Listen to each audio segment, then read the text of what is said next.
So we're gonna allow people to kind of like catch up as we kind of go through this conversation. This could be a difficult conversation, but a most interesting one. So we're glad that you're in today, and thank you for joining the Kajenga Wellness Project, funded by the Ontario Trillium Foundation. And today we'll be navigating the conversation, A Parent's Guide to Discussing Sexual Health. Now, before we start, I'm just going to give you a little background on what is Kajenga Wellness Project.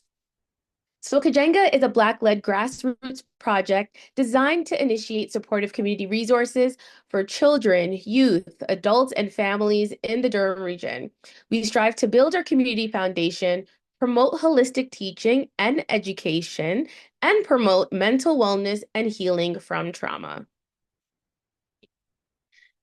And before we start, we would like to do our land acknowledgement. It's our way of respecting the land that we are on because we know that we were here before. Sorry, not we, but the indigenous people were on this land before we arrived here.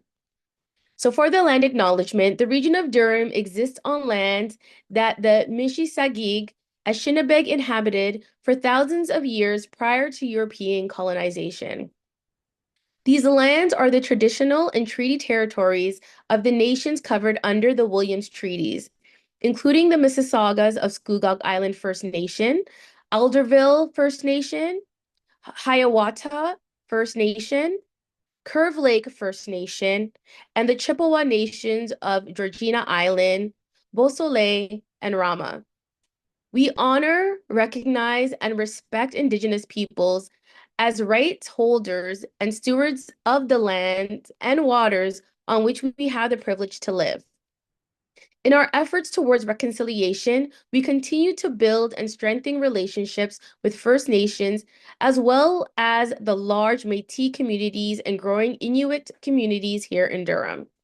We commit to learning from Indigenous values and knowledge, building opportunities for collaboration, and recognizing that we are all connected. And this is taken from the Indigenous Land Acknowledgement from the region of Durham.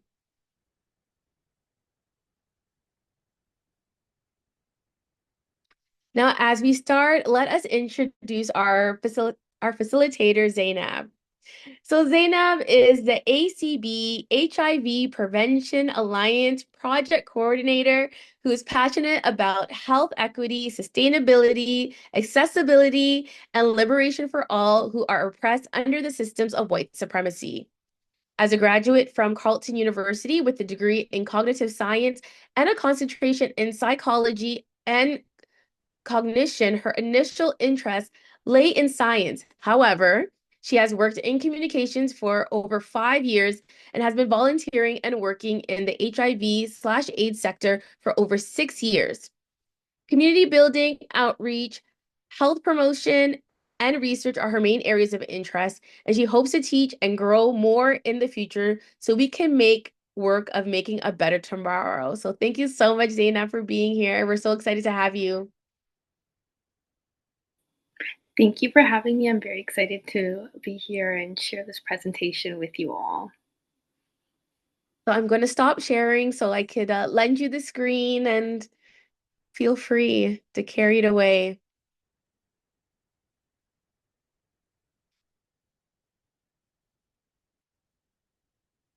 And I also encourage if you have any questions, please feel free to use our Q&A if you have any questions for Zainab, or if you're too shy to say it online, also you can put it in the chat as well.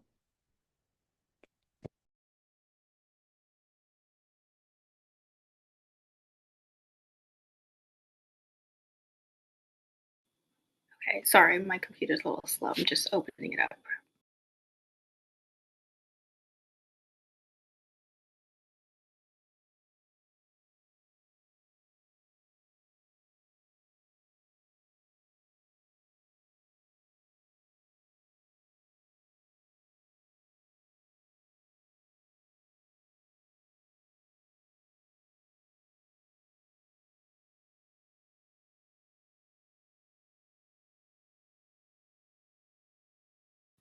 Okay, let me know if you can see my screen. Yes, we can see your screen. Okay, perfect. Okay, so you already went over the title, but I'll just go over it again. So, we're going to be discussing tonight Navigating the Conversation, which is a parent's guide to discussing sexual health. And we'll be covering topics on HIV and other sexually transmitted bloodborne infections. You already did a lit acknowledgement, but just in case anyone is here who does not live in Durham region, I'll just quickly do this. So I would like to acknowledge that we are situated on the traditional territories and ancestral lands of the Anishinaabe, Ojibwe, Chippewa, Wendat, and Mississaugas of the New Credit. This land, named Ontario, came from an Iroquois word. It is a home to First Nations, Inuit, and Métis people, one covered by 46 treaties and other agreements. These treaties and agreements, including the One Dish, One Spoon Wampum Belt Covenant, are agreements to peaceably share and care for the land and its resources.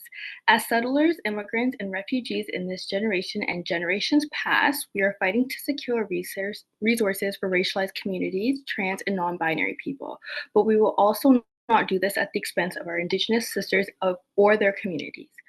Um, we also acknowledge that many people of African descent who are not settlers, but whose ancestors were forcibly displaced as part of the transatlantic slave trade against their will and made to work on these lands.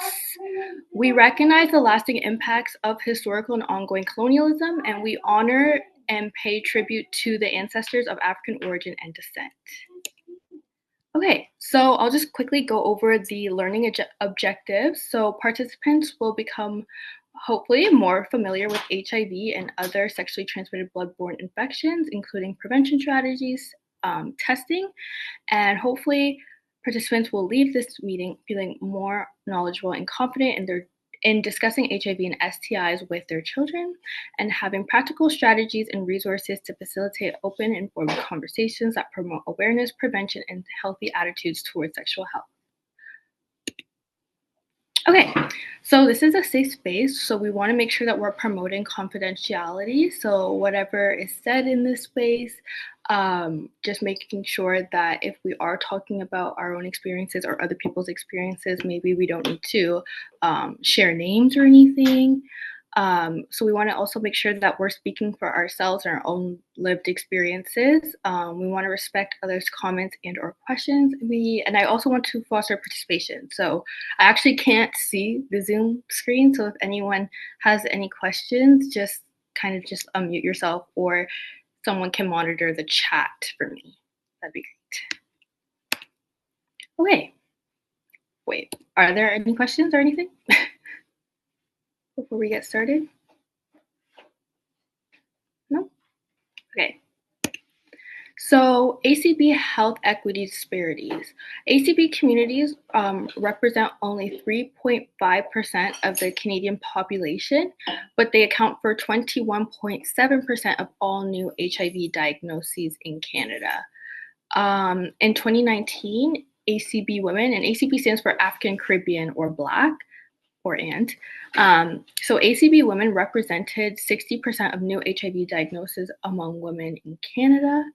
And also, in our next stat is ACB people are also more likely to be diagnosed with late-stage HIV, which can lead to poor health outcomes. So as we can see, like the gap in numbers is quite large. So we really want to prioritize the ACB communities when we are doing this work. Okay. HIV is a virus that attacks the immune system and can lead to AIDS if left untreated. HIV is transmitted through different bodily fluids such as blood, semen, pre-seminal fluids, vaginal fluids, rectal fluids, and breast milk. You can get HIV through unprotected sex, sharing needles, and from perinatal transmission, which means mother to child transmission, either during pregnancy, childbirth, or breastfeeding. So, like I mentioned earlier, ACB Canadians are at a higher risk for STBBIs, including HIV, chlamydia, syphilis, gonorrhea, and hepatitis C. In 2019, there were approximately 2,122 new HIV diagnoses in Canada.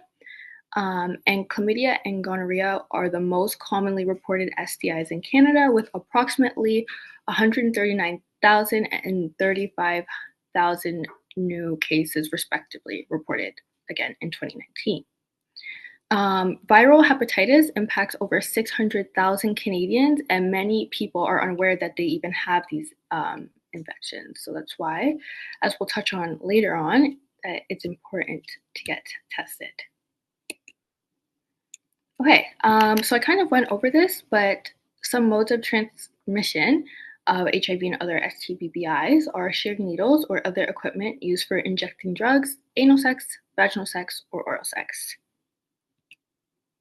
So, of the other sexually transmitted infections that we touched upon, chlamydia, gonorrhea, and syphilis are some of the more common.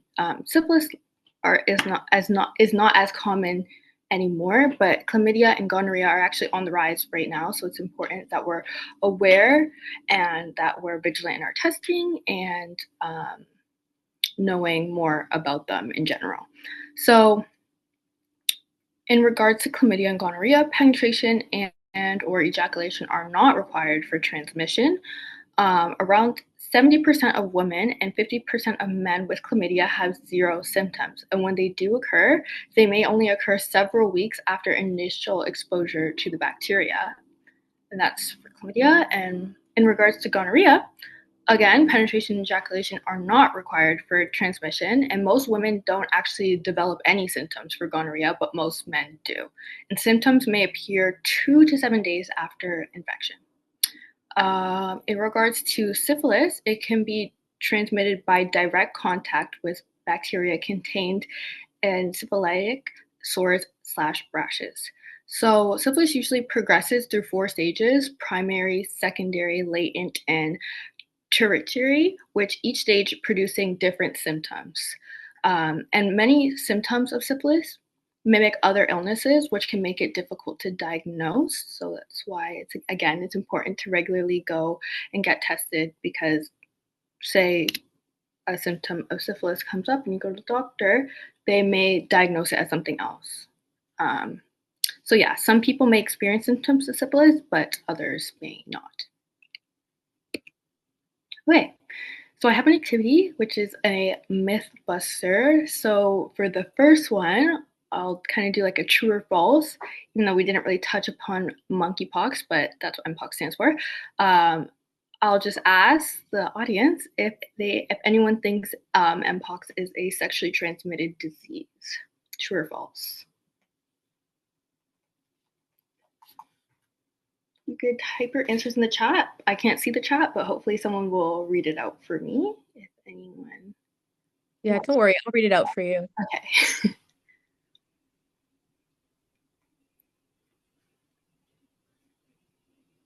Anyone want to take a guess?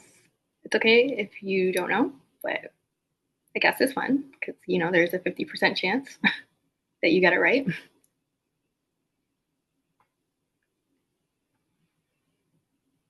Can't lie, I put a false, but Okay, you put false? Okay, false is correct. So monkeypox is actually primarily spread through close contact with the infected person, such as caring for or living with them, with someone who has the virus, and it could be spread through respiratory droplets, such as through coughing, sneezing, or by touching objects that someone who is infected with it has touched before. So we can move on to the second one. You can get an STI from oral sex, which I kind of touched upon. So do you think that's true or false?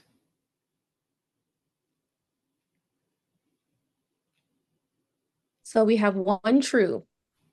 Okay, yes. True is correct. Does anyone know an STI that you can get from oral sex?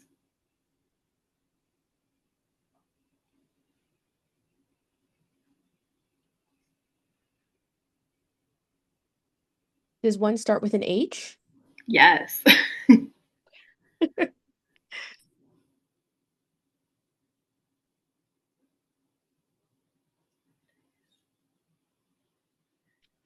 I can just go through a couple. Some Some STIs that you can get through oral sex are herpes, gonorrhea, chlamydia, syphilis, HPV, which I think that is the one that people tend to usually get a vaccine for in school, hepatitis B. Those are all STIs that you can get from oral sex. So it's very important to note that using barriers such as condoms or dental dams is vital in protecting yourself against acquiring an STI through oral sex. Okay, the last myth buster, true or false, you can get HIV from sharing a toilet seat.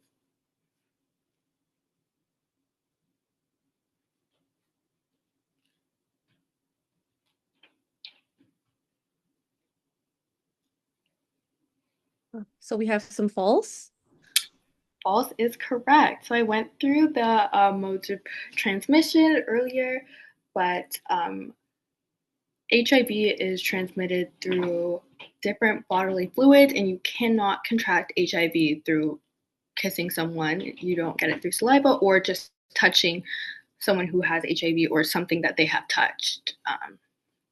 Yes, so it's important that we're getting tested regularly for STIs and communicating with our sexual partners about STI statuses so that we can help spread infections. Or help stop spread infections, yes.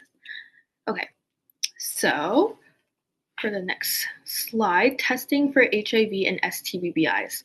So there are different tests that you can get done to see if you have any of these STIs, including blood tests. So blood tests can detect the presence of HIV, syphilis, hepatitis B and C, and these tests are usually done at a clinic or a lab and involve drawing blood from the arm. So if you get some blood work done, they'll be able to get that information back to you. Whereas urine tests can be used to detect chlamydia and gonorrhea. And these tests are less invasive than other methods, but can be done at a clinic or at home. A swab test can be used to detect infections such as chlamydia, gonorrhea, and syphilis. And the swab is usually taken from the vagina, cervix, urethra, anus, or throat. So they just take a swab, kind of swab over the area, and they'll send that back to lab and get the results to you. The rapid test, is which I have a photo on this slide, is used for HIV and hepatitis C. The ones that you're seeing on the screen, the picture is an HIV self-testing kit. And these tests provide results within minutes and can be done at a clinic or a community organization or at home. They're just like these little packs. You get the result in 1 minute, as it says, and it's kind of just like a finger poke. You kind of just, if you were like testing your blood sugar, it's kind of the same process. And then it will let you know whether the results are positive or negative. And usually when doing the self-test, if you're doing it at a community organization, there are resources at hand for, usually one should do pre-testing counseling and post-testing counseling. But let's just say you because I know some organizations, including the one I work with, CAT, they give out HIV self-testing kits at events and stuff. So obviously, like if you're at an event and you just happen, I don't know, that you wanted to get tested then, obviously it's not the greatest environment, but hopefully if everything is as it should be, there are resources in place for people to get the needed support that they need for doing tests like these. And then I don't have a picture of the hepatitis test, but they also have a similar test to this that you would be able to do a rapid test of that. Okay. So, testing for HIV and STBBIs, I have here a list of high-risk behaviors, and it is recommended that sexually active adults get tested for STBBIs at least once a year and more often. It's recommended every 3 months, depending on how sexually active you are, if you engage in high risk behaviors such as unprotected sex, which is sexual activity without the use of a barrier method such as a condom or a dental dam, If someone has multiple sexual partners, so having multiple sexual partners can increase the risk of contracting STIs and HIV and increase the risk of unintended pregnancy. Um, Sharing needles and other injection equipment can increase the risk of contracting a bloodborne infection such as HIV, hepatitis B, or hepatitis C. Drug and alcohol use is also considered a high risk behavior because substance use can impair someone's judgment and increase the likelihood of engaging in high risk sexual behaviors such as unprotected sex or sharing needles with someone. Um, as well as sex work, because I guess you do have multiple sexual partners as a sex worker. So sex work can also increase the risk of contracting STIs and HIV, as well as increase the risk of physical violence and other harms. Sexual coercion is also on this list. So coercive sexual behavior, such as pressuring someone to engage in sexual activity or not using a condom, can also increase the risk of transmitting STIs and HIV. Lack of communication is also on the list. So that includes like a lack of communication about sexual history, STI testing, and condom use. Those can increase the risk of transmitting any STIs.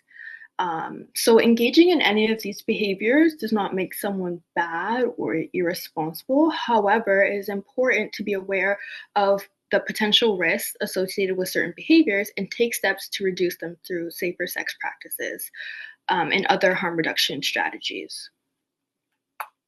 Okay. So, any questions so far before I continue? Sorry if I'm looking off to the side, I have notes also.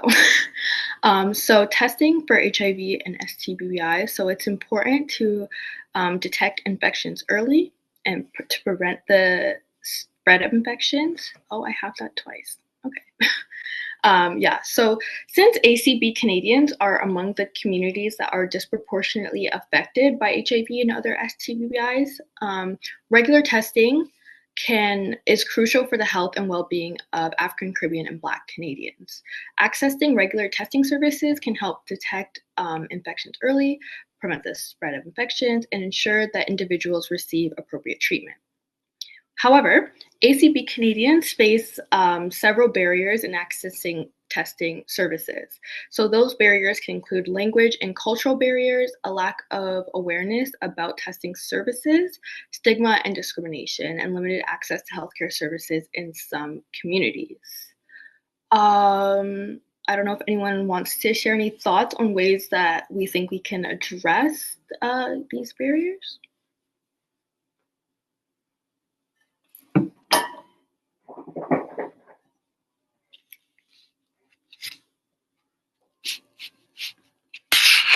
No? No worries. So to address these barriers, it is important to increase awareness and education around the importance of regular testing and the availability of testing services. This can be done through community outreach programs, cultural events, media campaigns that target ACB Canadians.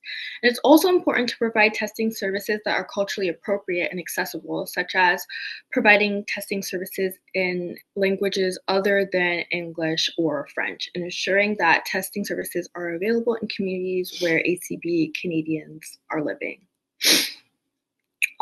It's also important that we address the underlying social determinants of health that contribute to the disproportionate impact of HIV and other STBBIs on ACB Canadians.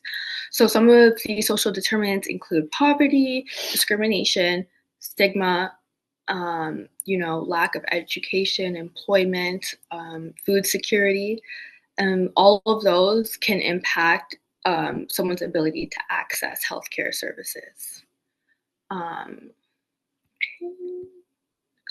Okay, where to test. So, where someone can get tested, clinics and healthcare providers. There are some online resources. So, for the kits that I told you about on the previous slide, they are one of the companies, I should say, I guess, that are like promoting this or came up with this campaign, because it's a campaign. Um, it's like I'm Ready to Know, I think is their website. So they are an online resource that you can go to if you have the HIV self-testing kit. And on that website, you can get the pre and post counseling that I mentioned earlier. And then also you can get in contact with a kind of peer navigator who can kind of walk you through the process of testing, and you can test while you're conversing with them as well.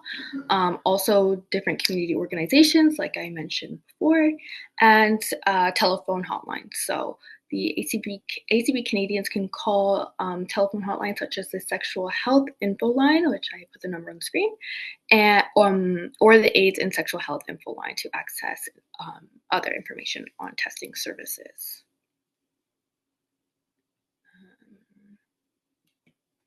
Okay. So here are just 10 places in Ontario where HIV and STBBI testing can be done. These are kind of like all over the province, but in Durham, you can go to the Durham Regional Health Department.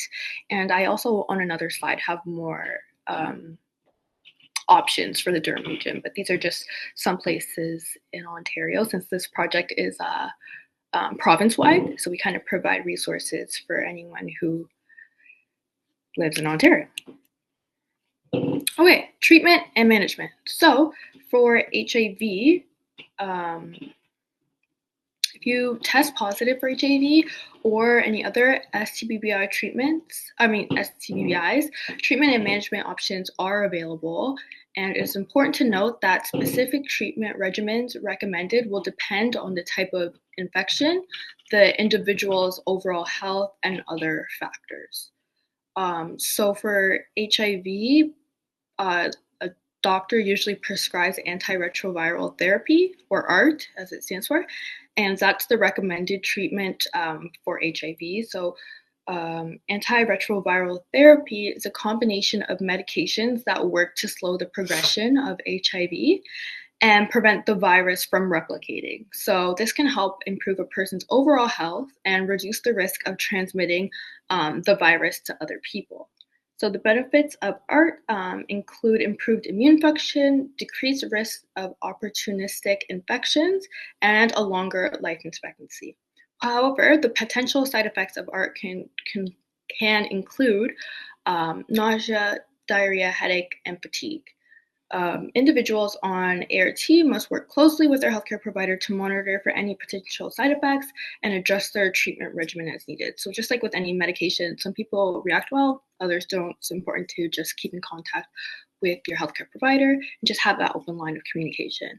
But it is important to note that when successfully taking ART regularly, a person who has HIV can be considered untransmittable. So there's this thing called U equals U. So it's when your viral load is under a certain amount of, I guess, the amount of HIV in per drop of blood. I don't know the exact number because I'm not really a scientist, but yeah, if your viral load is undetectable, that means you are untransmittable. So if it's a certain amount of HIV in the blood, then you may not transmit the infection at all. For chlamydia, gonorrhea, and syphilis, these are all bacterial infections and can be treated, sorry, and can be treated with antibiotics. So the specific antibiotic recommendation will depend on the type of infection and other factors, but it's important to complete the full course of antibiotics as directed to ensure effective treatment. The benefits of antibiotic treatment include improved symptoms, decreased risk of complications, and a decreased risk of transmitting the infection to others. But just like if you go to the doctor for a cold and they give you antibiotics, it's very, very important that you just finish the whole amount. Even if you start feeling better on day 4, you take all the way until they're completed. For hepatitis B and C, the benefits of, the treatment involves antiviral medications, which can work to reduce the amount of virus in the body and prevent liver damage. The benefits of treatment can include improved liver function, as I mentioned, decreased risk of complications, and a decreased risk of transmitting the virus. There's no cure for hepatitis B infection, but it can be managed. And there's also a vaccine available to prevent Hep B. But however, there's no vaccine for hepatitis C, but new treatments can potentially cure hepatitis C infections in most people and prevent long-term complications. Okay, so prevention strategies for HIV and STDs, condoms, practicing abstinence or monogamy, but if, as we've known, preaching abstinence doesn't usually work. People are going to have sex if they want to have sex. So having safe sex is the best thing that you can do. So condoms, if you are using substances, using sterile or unused needles, and as I mentioned, there are some vaccines for some of these STIs, so getting vaccinated will also help prevent transmission. Okay, so these are just general instructions for using condoms. So usually you just kind of, I would say the first instruction, besides checking the expiration date, is kind of squeeze the package and make sure that there's no air bubbles, that it hasn't been punctured, because that could just mean it's faulty. Yeah, so we're making sure that we're opening the package carefully and that we're checking the condom for any damage, and then apply as usual. Okay, so other prevention strategies for HIV is PrEP and PEP. I don't know if anyone's heard of those, but PrEP stands for pre-exposure prophylaxis, and it's a daily medication that is taken by HIV negative people who can come into contact with an HIV positive person or has an HIV positive partner. And this can prevent HIV transmission when it's taken as prescribed. So yeah, PrEP is usually a daily medication. And the medication used for PrEP is a combination of 2 antiretroviral drugs. I'm not even going to try and pronounce them, to be honest, because I don't want to butcher it. So PrEP is highly effective at preventing HIV transmission when taken as prescribed. Studies have shown that PrEP can be particularly effective for gay, bisexual, and other men who have sex with men, as well as for trans women, heterosexual couples where one partner is HIV positive. PrEP is available in Canada through a prescription from a healthcare provider. And in Ontario, ACB communities can access PrEP through a number of clinics and community organizations such as the Black Coalition for AIDS Prevention, BLACCAP, and the African and Caribbean Council on HIV and AIDS in Ontario, ACHO, and those are both AIDS service organizations in Toronto. PEP, post-exposure prophylaxis, is a medication that can be taken after a possible exposure to HIV to prevent infection. So PEP is usually taken by individuals who may have been exposed to HIV to prevent them from becoming infected, and it should be started as soon as possible after exposure to be most effective. Ideally within the 24 to 36 hour window. I think after 72 hours, it's null, it doesn't necessarily work. But yeah, PEP involves taking a combination of 3 antiretroviral drugs for 28 days. And PEP is not 100% effective at preventing HIV, but it can significantly reduce the risk of infection if taken as prescribed. PEP is available in Canada through prescription from a healthcare provider, or you can even go into an emergency room and request PEP, and they should be able to provide that for you as well. Yeah, and then obviously you can also get them from other sexual health organizations. Any questions? No? Okay. Okay. So, I think I touched about this, but yeah, while PrEP is highly effective at preventing HIV, its uptake has been slow among many communities, including African, Caribbean, and Black Canadians. So several factors that may contribute to the low uptake of PrEP among ACB Canadians include stigma, discrimination, lack of awareness about PrEP and its effectiveness, and additionally, many people face barriers to accessing PrEP, such as cost, lack of access to healthcare services and concern about side effects.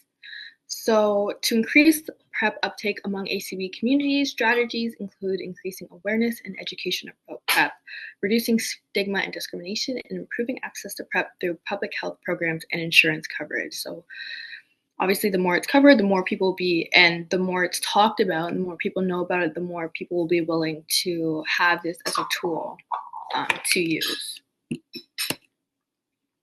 Okay, so addressing stigma. So, stigma is the negative attitude, beliefs, and stereotypes associated with particular groups or characteristics and can significantly impact the sexual health and wellness of ACB individuals.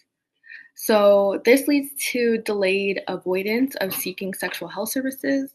It reduces access to sexual health information and education, and its impact on mental health and emotional well-being also can have negative effects on your mental health and emotional well-being. It has negative effects on sexual relationships and intimacy, and it has an impact on sexual identity and self-expression.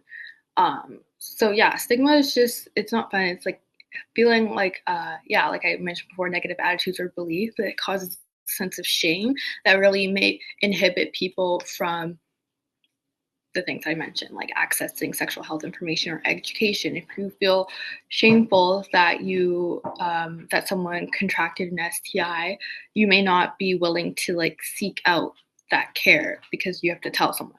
You know what I mean? So it's important that we work against stigma and that we work towards educating each other and making sure that having conversations about sexual health and sex is not taboo, it's not scary, it's something that we can discuss openly. So yeah, to navigate stigma, it's just important to know that stigma can affect how you feel about yourself. Stigma can make you feel bad about yourself or ashamed because of your sexual health or identity. So it's important to recognize that stigma is not your fault and does not define your worth as a person. So yeah, it's just like I mentioned before, it's important to learn about what stigma is and how it can impact your sexual health and its harmful effects that it can have on your mental well-being. And understanding the root causes of stigma can help you recognize it when it does happen, and you can take the proper steps to address it. It's also important to surround yourself with supportive people. Surrounding yourself with friends, family, or communities that are accepting and supportive of your sexual health and identity, and having a strong support system can help you feel empowered and reduce the negative impact of stigma on your mental health. So, if you have a friend or your family that is not judgmental or won't see you differently, not that anyone should, but you're more inclined to share these things with them. It's also important to challenge any negative thoughts or beliefs that one may have. So, recognizing and challenging the negative thoughts and beliefs that may have been internalized due to stigma is important. And it's just important, so important to recognize and remember that you are not defined by societal or cultural norms, and that it's okay to be yourself without feeling ashamed or judged. And it's also important to seek professional help if you need it. If you find that internalized stigma is affecting your mental health and well-being, consider seeking professional help from a therapist, a counselor, or just a mental health professional in general. And they can provide support, guidance, and tools to help you cope and overcome your internalized stigma. It's also important to advocate for yourself. Don't be afraid to speak up and advocate for your sexual health and for your well-being, and to demand inclusive and non-judgmental sexual health services, and challenge any discriminatory practices or attitudes that you may encounter. I know it's easier said than done, but it's important to remember that you have the right to access respectful and inclusive healthcare. Additionally, practice self-care. Taking care of yourself physically, emotionally, and mentally, even spiritually, it's important to engage in self-care activities that promote your overall well-being, such as exercise, healthy eating, getting enough sleep, and engaging in activities that bring you joy and fulfillment. So if that just means stay on your couch and watching, I don't know, Friends or something, then that's self-care and that's important as well. Okay, next slide. So we're going to get into kind of how to actually navigate that conversation about things that I've talked to you about. So it's important that you talk to your child, or if you're a guardian, to talk about sexual health and talk about sexuality. So your child or teenager sees you as a role model and a valuable, credible source of information, and they want to get health information from you because they love you and they trust you to want the best for them. Even if you don't realize it, you've been teaching your child about sexual health since the day they were born. Children watch and learn from you, from how you talk and interact with family, friends, strangers, um, and the choices that you make and how you treat others. So, all this information will help your child form values and beliefs. And for these reasons, along with others, it's important that you talk about sexual health with your child, and this will help them make healthy and informed decisions. So, my thing is frozen. Okay, so sexual health includes healthy relationships, sexuality, consent, personal hygiene, etc. It's never too early or late to talk to your child about sexual health. And FYI, talking about sexuality and sexual health won't make your children have sex earlier. Research shows that children who talk to their parents and know more about sexual health are more likely to wait to have sex until they're older and use birth control slash condoms when they eventually do have sex. So just being informed and being knowledgeable about what these things are from a safe and knowledgeable perspective will really help kids and teenagers make that informed decision.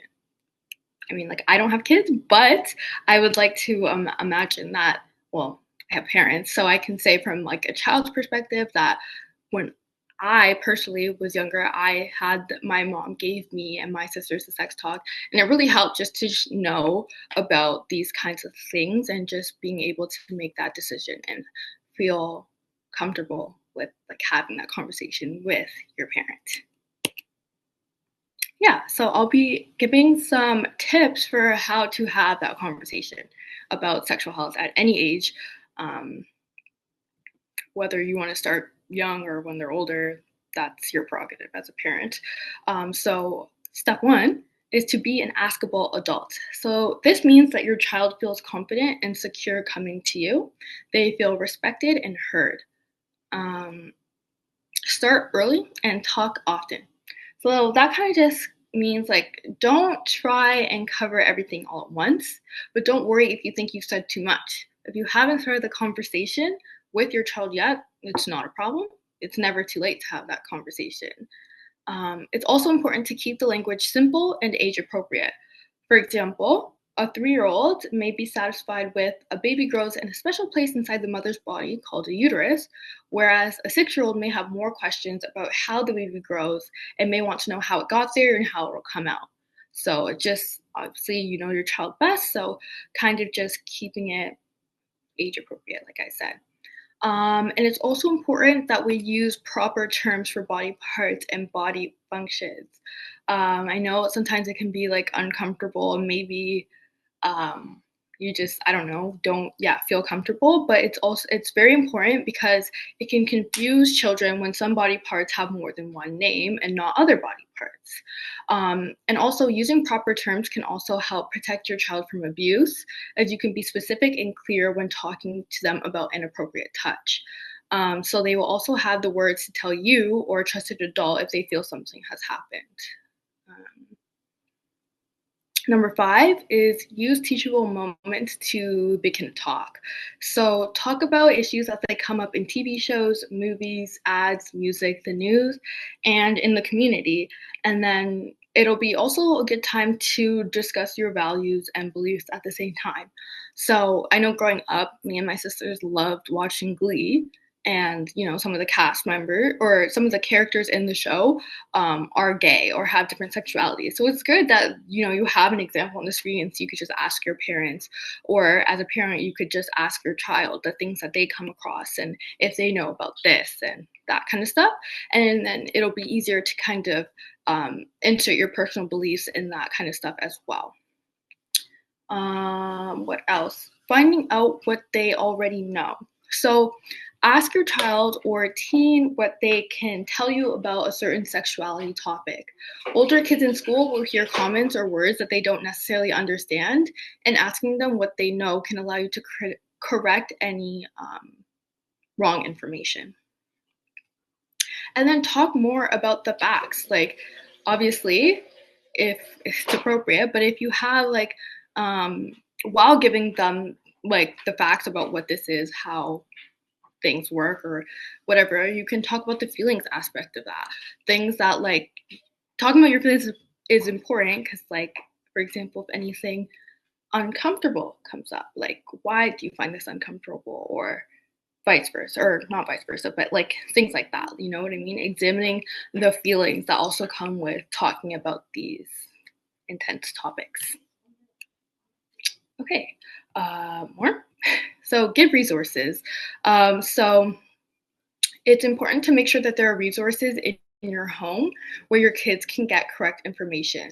So having age-appropriate resources like books, they can also get answers from them if they can't get the answers from you. It's also important to not act like you know it all. I feel like that's kind of like maybe like a turn off. I know as a teenager you think you like know everything, and you don't really, like, if someone tells you something, you don't necessarily want to listen just because someone else told you about it and you didn't think of it. So it's important to be an active learner yourself, and your kids will teach you things, and you will teach them things, and you'll both learn from each other, be it slang or whatever. It's important to learn from each other. Yeah. And it's important to encourage your child to talk about what they think. So this can help each of you talk about what's important to you, or your values. So like, what do you think about so and so? And then they'll let you know, okay, maybe I like this, maybe I don't like this. And then you can also contribute to that conversation. Um, it's also important to let them know what's socially okay and not okay. As kids get older, it's important to help them understand that other people's values may differ from their own. So it's like maybe not imposing onto other people. This is what our family believes, other families may believe something else.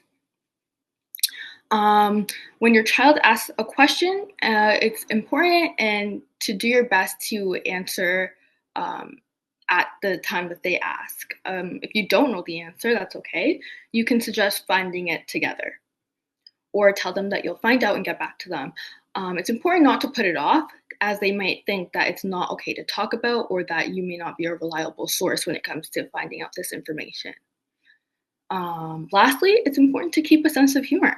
If you can't laugh at yourself, you'll teach your kids that sexuality isn't necessarily fun or joyful, which it is, or it can be.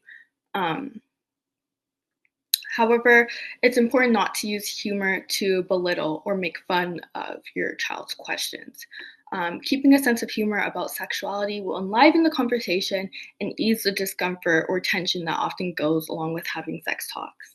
If you can make a joke, it'll make it easier to kind of not feel super awkward about talking to your parents about having sex. Like, it could be an uncomfortable time. So yeah, it's nice to have a sense of humor. So what are the reasons why kids ask questions? Well, kids ask questions to ask for information, obviously. So every child has a desire and a right to know about sexuality, as it is a part of being human. Your child may be seeking clarification about something that they have heard from other children or through the media. So just if they have a question they want to know, they'll ask. Kids also ask questions to know what's normal. Sexual maturation brings up all kinds of questions about what is normal and what's not. This is their first time living and going through these things. So children will receive all sorts of messages about sexual behavior, and they often wonder whether their feelings and behaviors are acceptable or not. So they'll ask. Why do kids ask? Um, they also ask for permission. Your child may be asking questions to assess your values and comfort with particular topics. They are testing to find out what they can or cannot talk to you about. I know me personally, I do that with my parents to this day, so that I can relate to. Um, and another reason why kids ask questions is to shock. So children sometimes ask questions to test their parents' reactions and boundaries. I did that again the other day with my parents because you just never know. I'm like, Mom, what would you do if I like was polyamorous and had multiple partners? And she kind of just looked at me and was like, girl, please. So yeah, like even from young to old, like I feel like, yeah, that is just the way, and it kind of goes along with the one before, where they're trying to see like what are your beliefs, where do you stand on this topic, like if I were to happen in this situation, like what would you do? So sometimes kids just ask questions for that reason alone. So to go along with asking questions, we have answering questions. So the 4 steps to answering a question is to check in. So check in with yourself. You can ask like, what are my own values and beliefs? What is my body language saying? If your body language is giving maybe defensive, maybe not interested, they probably won't feel comfortable asking questions again.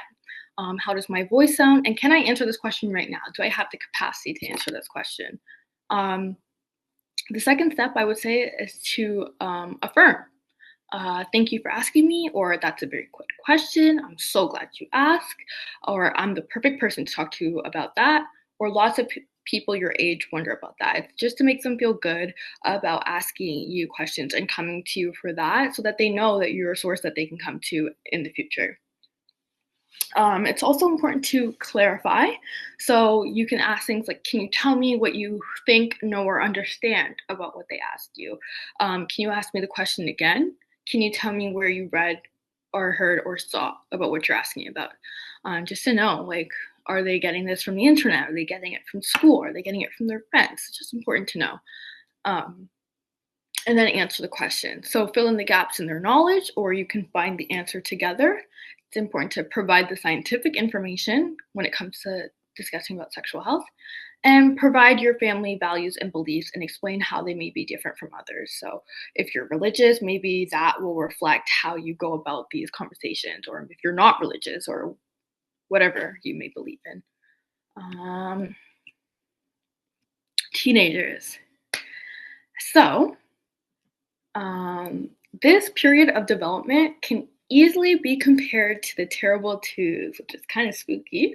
So this is the period when youth are really focused on gaining their independence and figuring out their identity. It also means that they haven't yet grasped the concept of emotional regulation, and their focus is often me-centered. So this results in teens often making rash decisions or taking risks. So this means that having a healthy and trusting relationship during the teenage years is more important now than ever. So yeah, as your child enters teen years, they often turn to their friends for answers and information. So being an askable adult helps your teen know that they can still come to you when they have questions. Yeah, so at this age, teens may have many questions that they may not ask about. And it's important that we're talking about sexual health with your teens. Even though it could be tricky, they're likely to go through puberty changes such as mood swings and trying out their independence, like I mentioned earlier. But it's important to remember that your teen cares about what you say and what you do, even though it may not seem like it at times. So maybe they're like, I don't care what my parents think, but deep down they do. So it's important that we're having that open communication and that we're remembering that, this was a difficult time for them. Yeah. Any questions so far? We're almost through with the slides. We could also save the questions for the end if there aren't any. Okay, so tips for talking with your teen. Talk about your values honestly. but also expect to have them challenged.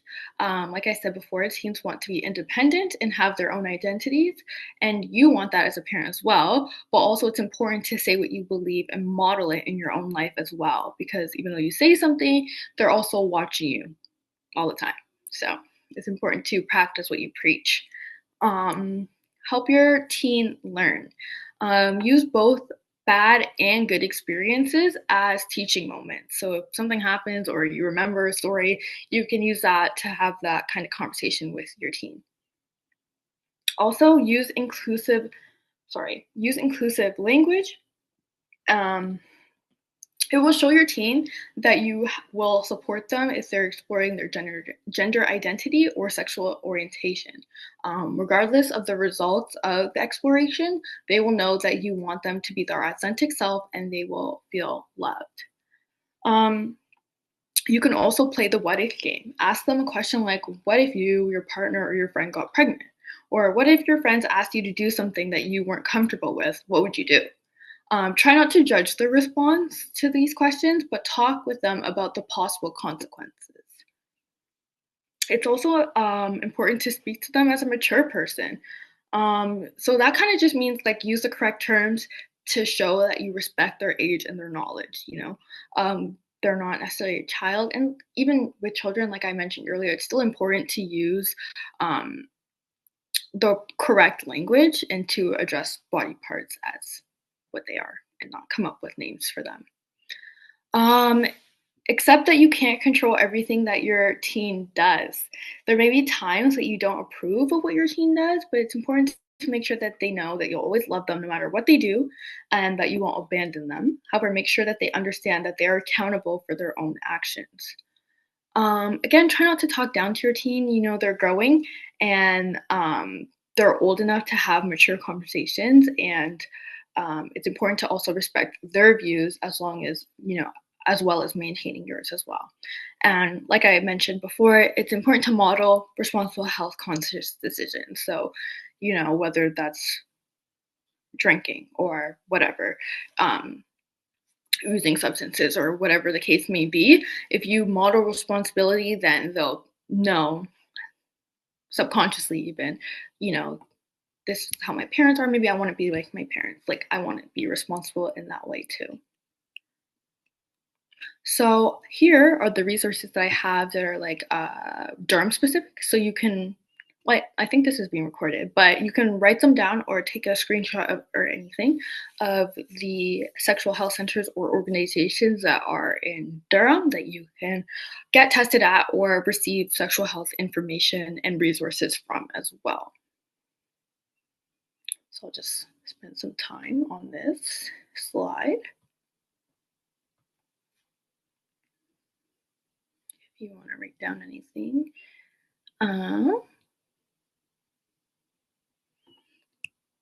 And then the next slide, I also have resources for websites. So these are just online resources that you can go to, or your child or teen can go to and get information on sexual health and STIs and other things like that. So yeah, that's actually the end. But if you have any questions, feel free to ask them. We'll try my best to answer. But that is all from me. Thank you. Thanks so much, Zainab. So again, the chat is open as well as on the Q&A box for anyone who has any questions. I actually wanted to kind of go back to the actually the first thing I want to mention was that we do actually have the testing kits in office. Oh, perfect. So if there is anyone who would like to come in, you maybe want to do it discreetly because I understand it could be a little bit uncomfortable and you would like to take a testing kit. We have those accessible for you, and don't be afraid to take any pamphlets as well, or as any condoms. We have that at the front of the office as well for you to take. But yeah, I just wanted to kind of go back in terms of the conversation like with young kids. Um it could be a really like tricky conversation, right? Yeah, for Um sure. Especially when it talks about the body. I remember a few years ago there was a lot of I guess, controversy in terms of who should be teaching kids about sexual health, because I guess schools were kind of taking on that responsibility of educating kids, I guess, to an extent. So what do you think would be like healthy barriers when having conversations about sexual health, especially when it comes to preteens? So it's like the ones that are really just trying to discover themselves, but at the same time they know a little but not enough. Yeah, for sure. Um, yeah, kind of like I mentioned earlier, your kids are looking to you for this information. I know personally for me, I think I was in grade 7. How old are you in grade 7? Like 13, 4, not even 14, 12, Wow. 13 years old. And I remember coming into school one day and this girl was just hysterical, just crying. We're all like, girl, what's going on? And she was like, I'm bleeding. And we're like, you have your period. But like her parents, her mom never told her about that. And me and my friend were the ones who had to provide that information for her. And so like dad, that's like nice that you have people who like know that and can share that information with you and teach you how to use a pad or a tampon or whatever. But ideally, maybe those are things that you want to set your child up for, like so that they know that these things are going to happen to their body and that it's normal and that you go through it and provide them with the resources. So, like, while it's maybe uncomfortable, it's important that you kind of put that discomfort aside for the sake of your child. I know in regards to having that conversation in school. Some people are kind of for it or against it, like, no, the school shouldn't be teaching this, or the school should be teaching it. I don't want to teach it, whatever the case may be. Again, for me, I think it was also in grade 7. Lots of things happened in grade 7. One of the resources that I actually have on this list here, hold on if I can get to it. Girls Inc. of Durham.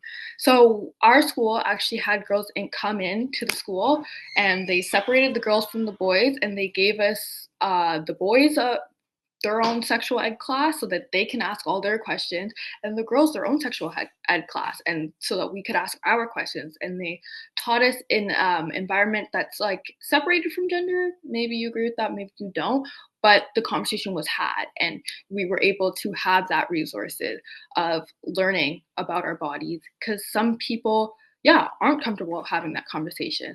So I guess it's like and it also depends on the schooling also. So maybe your school or your child's school um, doesn't have a sex ed portion or that section in health class, then maybe that is something that you have to kind of take on.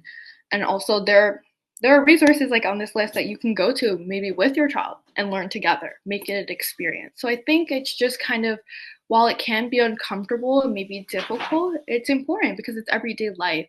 And people are going to have sex, people are going to explore their sexuality or their gender identity. So while doing that, it's important that they have the support and the care from their parents as well. Right. And what do you think about especially the conversation of sex when it comes to young children? I know we do talk about boundaries. There's like a cute one that I saw from what's that lady's name? Miss Rachel, where she Yes. young kids about like the boundaries and the boundary song. So I guess as parents, because I feel like parents also want their kids to be, I guess, naive Hmm. or not know much, hoping that like if they don't know about it, maybe they will never discover it. But Yeah, what would you say is the best way to kind of approach it for young kids, especially because they have access to the internet, right? A lot of these kids are on Snapchat, they're on YouTube Shorts. I'll say TikTok very loosely because I know it all depends. yeah. And what's in Discord? We've been getting a lot of emails about like bullying and those types of conversation that the kids are having through Discord. So how can parents be a little bit more aware of like how to best like track these trends so we could have these conversations? For sure.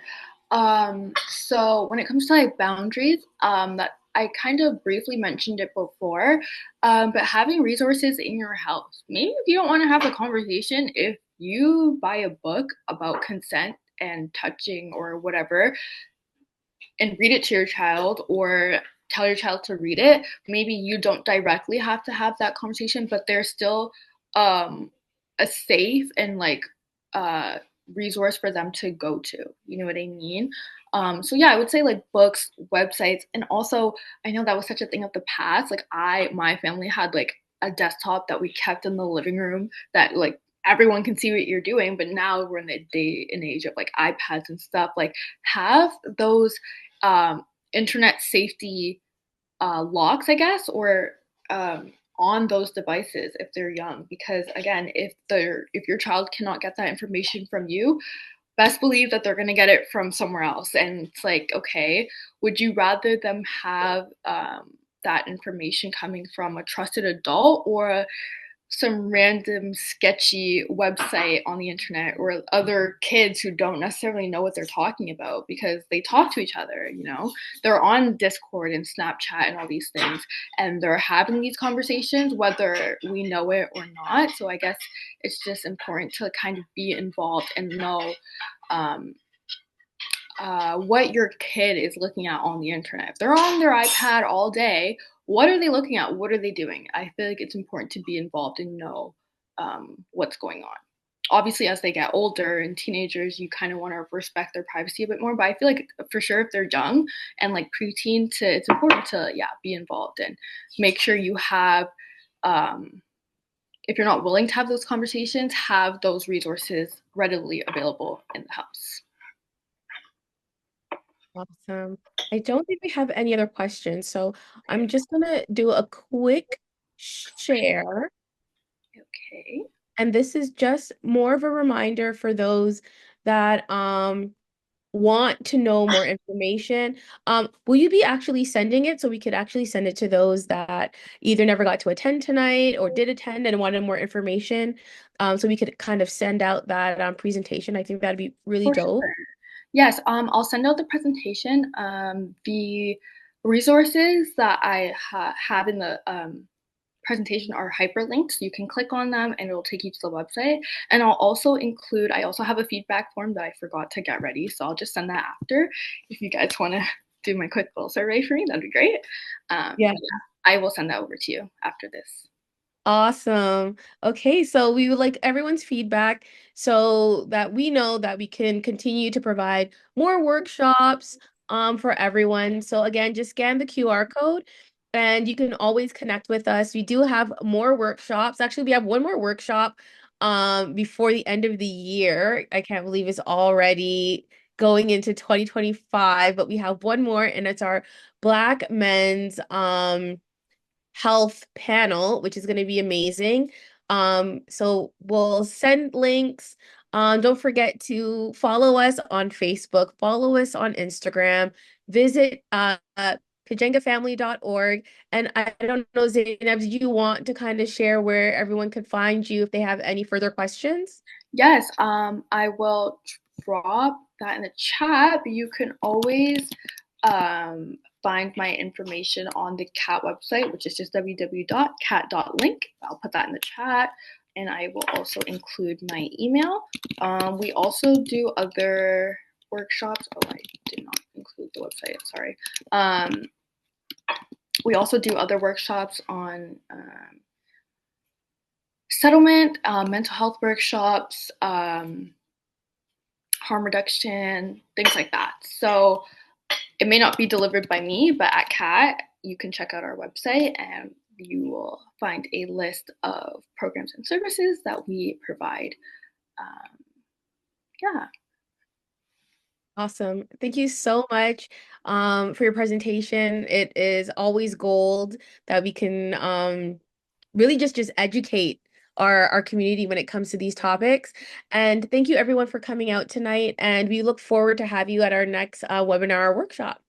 So thank you so much again. Thank you, Thank Zainab. Thank you, you. everyone. Have a great night. You as well. Thank you for having me.